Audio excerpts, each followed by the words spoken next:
কয়েকদিন আগে আমার এলাকার একটা ছেলে, শিক্ষিত ছেলে, মাস্টার্স পাস, তাকে সে আবার পাখি পছন্দ করে। সে একটা পাখি কিনতে যেয়ে তাকে প্রথমে সে যে যখন টাকাটা সেন্ড করলো, যে বলে যে ভাই আপনার পাখিটা ডেলিভারি হয়ে গেছে, কিন্তু আপনি তো সবই দিয়েছেন, কিন্তু আপনি এই জায়গায় এই যে আপনার জাস্ট ট্রান্সপোর্ট খরচ, এই যে দেখেন এই লোকটা অলরেডি পাখি আপনার।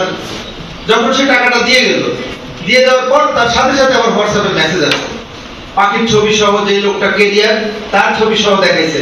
দেখানোর পর বলতেছে যে এই যে লোকটা রওনা দিবে, গাড়ি ভাড়া তো আপনি দেন নাই, প্লিজ আরো 1000 টাকা গাড়ি ভাড়া দেন।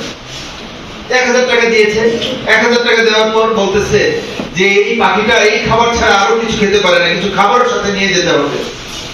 এই করতে করতে বিভিন্ন সিস্টেমে ফলাইয়া এই ব্যাংকলের কাছ থেকে 55,000 টাকা হাতায় নিছে। পরে এই জিনিসটা যখন আমার কাছে আসলো, আমার কাছে দিল, আমরা দেখলাম যে এটা শরীয়তপুরের জাজিরা এলাকার কতগুলি লোকেরা এই কাজগুলো করেছে। বাংলাদেশের 4টা হটস্পট আছে এই কাজের জন্য, 4গুলি এক এক ক্যাটাগরি। এই কাজের জন্য একটা হটস্পট হচ্ছে ফরিদপুরের ভাঙ্গা এলাকা। 2 নম্বর একটা হটস্পট আছে নাটোরের লালপুর এলাকা। 3 নম্বর একটা হটস্পট হচ্ছে গাইবান্ধা গোবিন্দগঞ্জ এলাকা।